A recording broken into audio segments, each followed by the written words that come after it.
So once we've done our 3 to 5 minutes of cardio, what we're going to do is then move into some dynamic stretches. Okay, so for this, we're going to need a broomstick. Okay, it doesn't need to be formally like this. You can use just any broomstick you have around the house. You just might need to be mindful that the width of it or length of it isn't going to be great enough to necessarily go all the way around with our stretches to start off with. For each of these first 2 exercises, we're just going to do 10 forward and back. Okay, so we're going to spread our hands nice and wide, and we're going to big shrug, pass that broomstick over the top. Just gradually work your way through the range. Okay, so make sure we're shrugging up just to get a bit of clearance. 10 times. Each time it gets a bit easier. Bring those hands a little bit closer. Keep that shrug happening. Go further. Okay, when you get stuck, don't go all the way around. Just then come back down and see if you can work back into that range. Okay, so slowly through that. Once you've done 10 dislocates over the top, we're then going to do big circles. So this one can be a bit tricky, so just make sure you take your time. So it's going to go all the way around, okay, into the lower back, and then all the way over the other side. Okay, you're going to do 5 times, 2, 3, 4, 5, and then back the other way 5 times. 1, 2, 3, 4, 5. Okay. From there, we then bring our broomstick down. Okay, and then we're just going to go through a dynamic yoga flow. So I'm going to use this space just behind me here. So we've got a few different positions to go through. Just take your time going through each of them. We're going to try do the sequence on each side 4 times just to get nice and loose, nice and stretched out.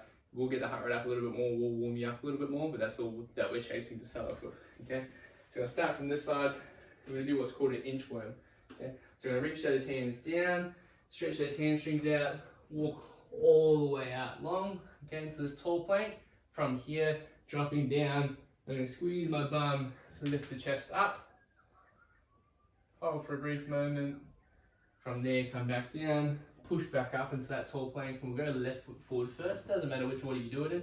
All right, just make sure the foot's on the outside of the hands. We're nice and low through the body. Back leg stays straight to start off with. I'll do the other rep from the opposite angle. From here, we're going to push our support hand. So the leg that's forward, we're going to lift that hand up to the ceiling. Push the right hand hard into the ground for this one. Then reach the left hand up to the sky. Bring it back down, and then we're going to walk over into our pigeon, or we can drag our foot across. Okay. So with our pigeon stretch, we're trying to keep the hips straight. So to start off with, it might be hard to get your shin into that nice box shape. Okay. So if you need to tuck that foot in and then just hold that nice tall torso to start off with, and then as it gets a bit easier, we can drop into it. Okay. If it feels alright, just make sure you scan around. So bring your chest over your foot, over your knee. Okay. And then we're going to step back, and then we're going to walk back in. Alright. We're going to do the same on the other side. Come back out. And pressing up. Deep breath, squeeze your bum. Come back down. Press up. Right foot to the outside this time. Okay, turning to the leg. Lifting up. Coming back down and into your pigeon stretch again. Right. So again, hips are forward, stay high to start off with, scan that chest over your knee and over your foot, find where it's a bit tight, and then just move into that stretch. First time on each side, just hold a little bit longer, right? Just give an opportunity for a bit of tissue stretch, but not too long, so that way we potentially interfere with what we're going to be doing per session. So set that foot back, walk it back in, okay, and then we'll then do it another 3 times on each side. So each time it should get a bit easier. Should need less time in each of those positions, or we might be able to get into more challenging positions. Once we've done that, we're then going to go into a downward dog. Okay, so on that last rep, as you start to walk back in, we're just going to hold that bum up high. Okay, heels should be slightly elevated, hands should be holding equal weight between your feet and your hands. Okay, and then from here, we're just going to hold this position as we then go into a calf pump. Okay. So drop the heels to the ground, pump. Just do a few dynamic ones to start off with. Just doing 10, 9, 8, 7, 6. Keep that back straight. 4, 3, 2, 1. And then we're going to hold on one side. So you can lift the foot up if you wish. Okay. Keep that leg nice and straight. A little bit of bend, then straight again. Alright. Same on the other side. Hold. And then bend. And then straight again. And then from here, what we're going to then do is keep our feet a little bit wider. We're going to try and go opposite toe touches, so 5 each side. Okay. If you can't reach the toes, just go to your knees. That's fine. Just try not to let the body rock. Okay, so no rocking. Keep that body long. Reach across. Push through the hand that you're supporting yourself on. Yep. 5 each side. And then from here, we're going to do 5 each side of the three-legged dog. So we're going to lift the heel up to the ceiling, come back down. Try to keep the toes pointing at the ground. 2, 3, 4, 5. And then 1, 2, 3, 4, 5. Right. Return to standing. Okay. And we should feel nice and flexible through those hamstrings. Okay. Ready to do some hinging for our day 1. Okay.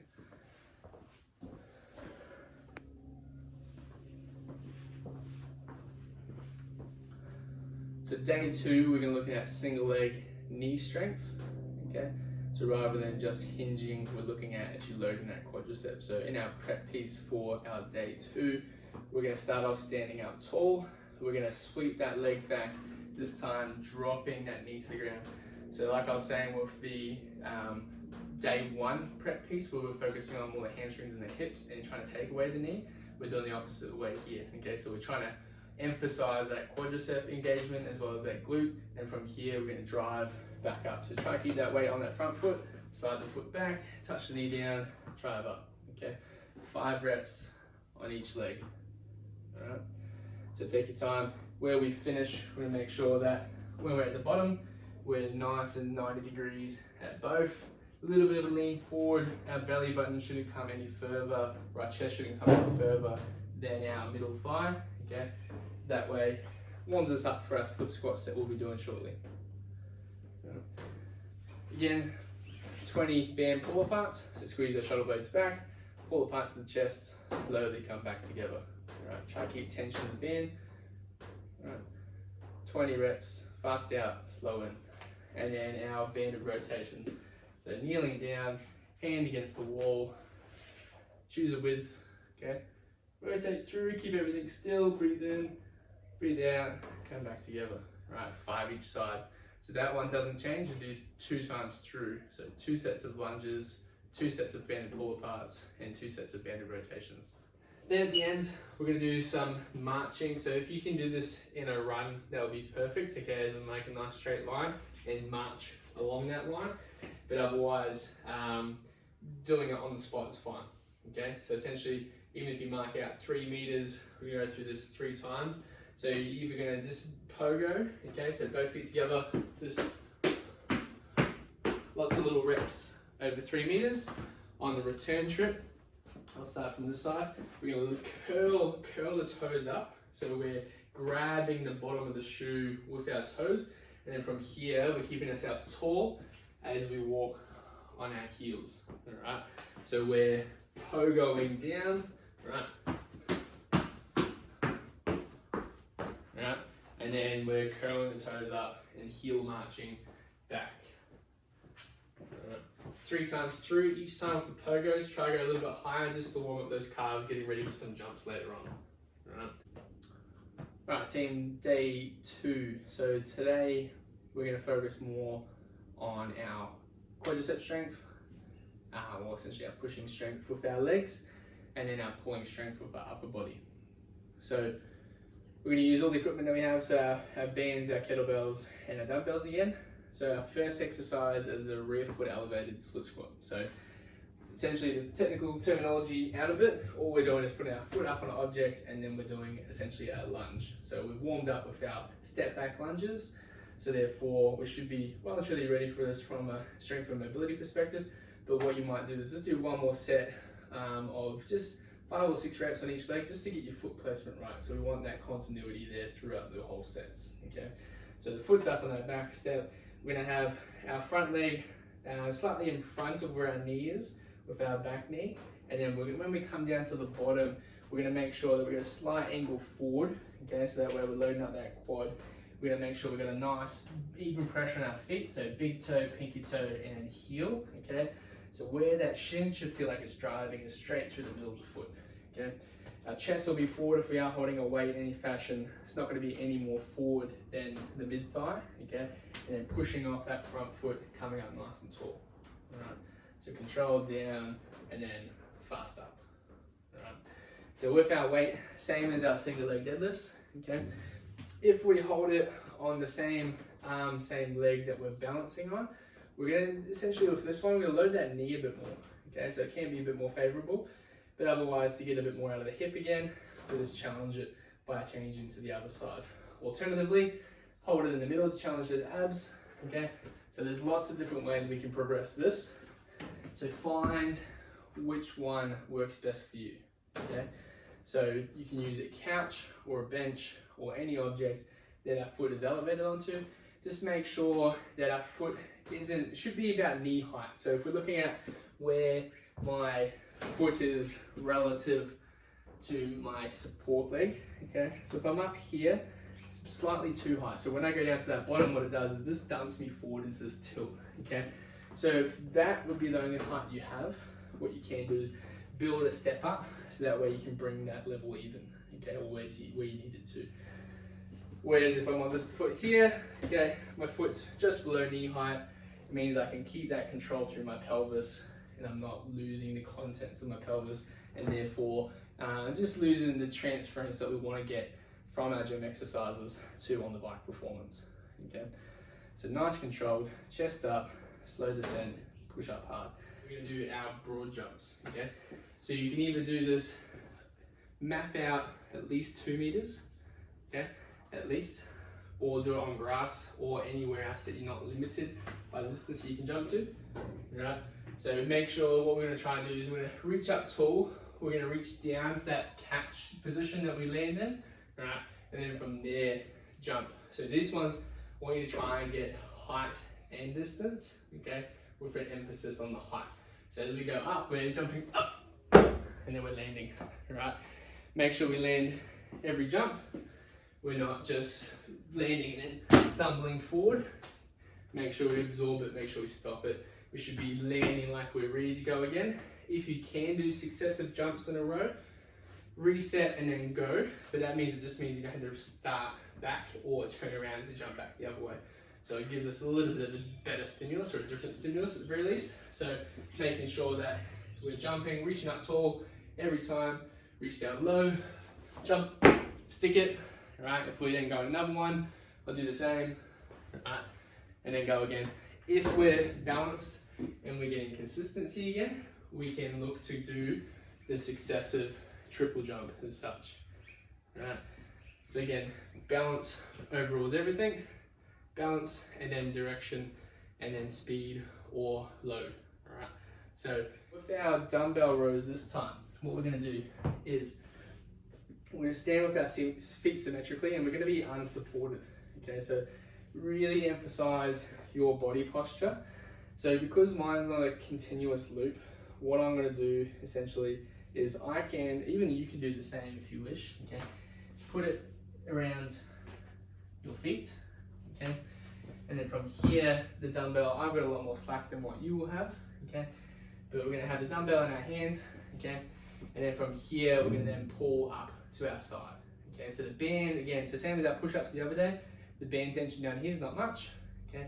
Band tension's up here a lot more. So using your dumbbell or your kettlebell, we can do this exercise, all right? If you need me to demonstrate with a singular loop band, I will do so once I grab a band, okay? But when we're setting up, make sure we're setting up like we're deadlifting, okay? So think about how that broomstick was for our day one prep. We're thinking about that same pattern, push the bum back, keep that back straight, square the shoulders, and then we're pulling up to our outside, okay? Straight on the other side, pulling up. So it should be a horizontal row. As we get tired, sometimes what happens is the chest comes up, so make sure, really take your time to focus on that good body position, okay? So the band will add resistance for us, making it harder at the top of that rep. Have that short pause to really appreciate that tension. and then slow descent. Okay, so we're gonna split squats, so a set on each leg, then do your rows each arm. You shouldn't need rest for this one because by the time we get round to it, the leg should be well and truly recovered, ready to do a second set. Okay, so split squats, reps on each leg, then reps on each arm with your row. Okay, our third exercise today is basically what's called a Philly press. Okay, so we're gonna use both the dumbbell and the kettlebell. Hopefully they're not too heavy for you in combination. Okay, so with this one, we're gonna press the dumbbell and hold the kettlebell.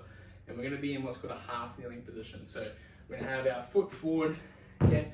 Yeah, so from here, we should be everything pointing forward, okay? My back toe is tucked under. I'll spin around in a second so you can see that. And then we're keeping our chest up nice and tall. So the kettlebell, I'm gonna hold up at the shoulder height, okay? And my dumbbell, I'm gonna hold up at the chest here. So we're gonna start with the knuckles facing the face. We're gonna turn and press, okay? So from here, we're thinking about keeping the weight through that back knee. That front foot should almost be able to float off the ground. So our back butt cheek is squeezing hard as we then press through that reps. If you want to try and see how it feels with the opposite leg forward, have a bit of experimentation. Okay, you might feel it challenges you a little bit differently. Everybody has a slight different asymmetry in their lateral trunk stability. So have a try, have an experiment, see how it feels, okay? So when we turn side on though, we're just making sure that we're nice and 90-90, like we're at the bottom of a lunge, okay?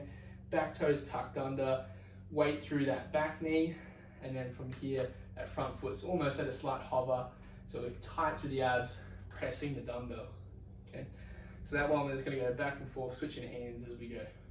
All right. Our fourth exercise is going to be using our band again and our kettlebell. Okay, so this time I'm going to try and go a loop over the top. Right. So for your bands, what you'll most likely do is this basically open the loop right up, and you'll feed one end through, and then you'll just pass it through on itself, so it ends up around the handles of the kettlebell like that. If you can imagine a singular loop. Okay.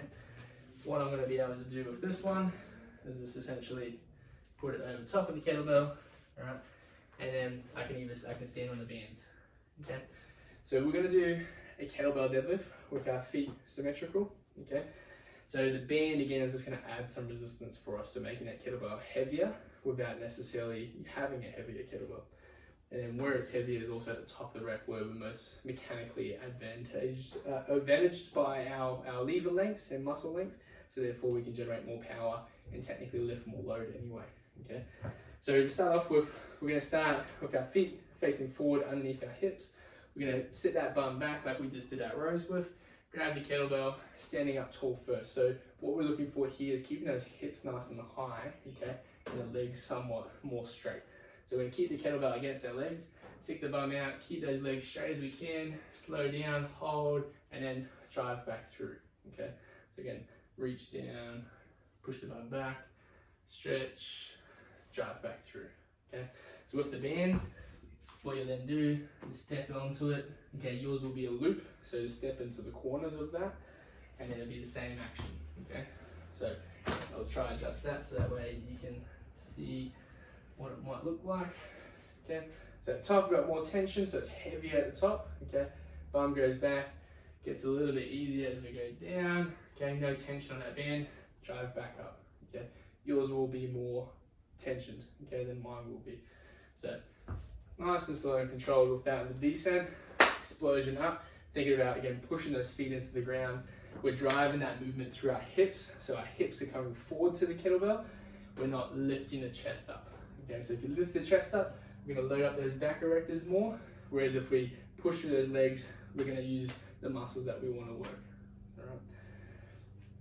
We're then gonna superset that with a single arm floor press, okay? So I'll show you this one from a couple of angles. So we're gonna set up on our back. We're gonna hold dumbbell on the side here, okay? And then ideally, to get it up, there's a few different ways. We can either start on our backs, bring it to our thigh, lean back, okay? Just depends on how you can handle the dumbbell that you have. From there, we're going to have a slight 45 down from the shoulder, with the hand somewhat angled towards the chest, so thumb pointing towards your mid-chest. And then from here, we're pushing straight up and then pulling straight back down. Okay. Keep the back flat, you can have the legs bent up, push up, slowly come back down. Okay. So this should challenge you through your trunk rotation as well as that upper body press. Okay. You can use the kettlebell if you wish to on this one as well. And then you have it set up on that slight 45-degree angle again. Okay. So from a different angle, okay, I'll show you from the top down, see what it looks like.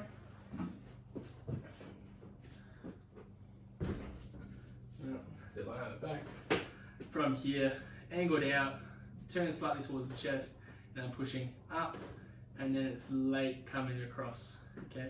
When I come back down, I'm pulling out and down. So at the bottom, should have a nice vertical forearm. Press up, okay, and that forearm angle shouldn't change.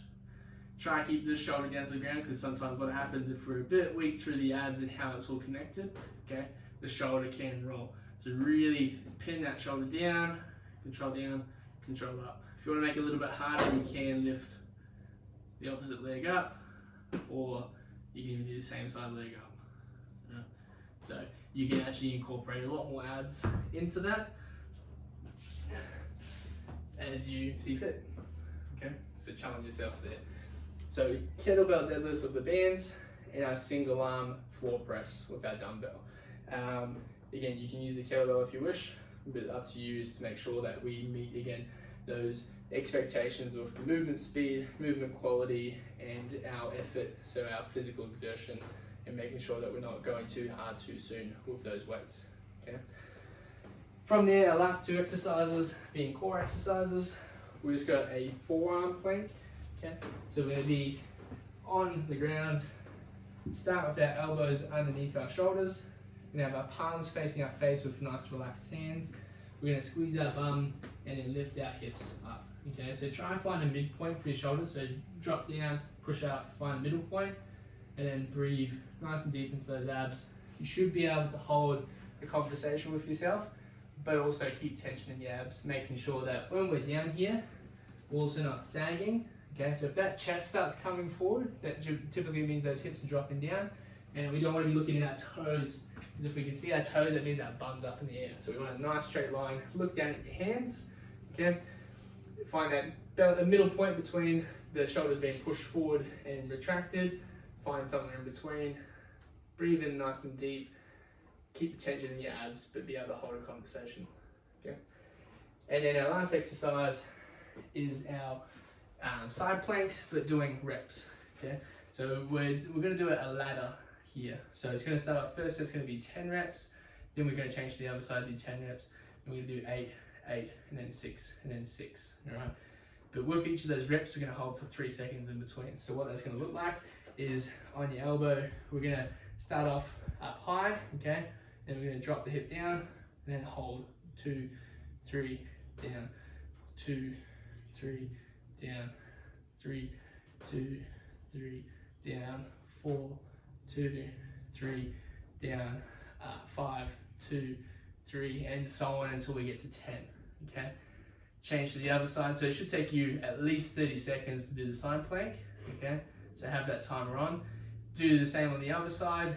Come back to the first side. Do 8. So 8 reps with 3-second holds, and then 8 on the other side, then 6 and 6. Okay. Should feel that mostly down the side of the trunk there. Might feel a bit of challenging through the shoulder, considering we just did our the forearm planks as well as our floor press. All right. So that one should challenge those obliques. That's day 2, team.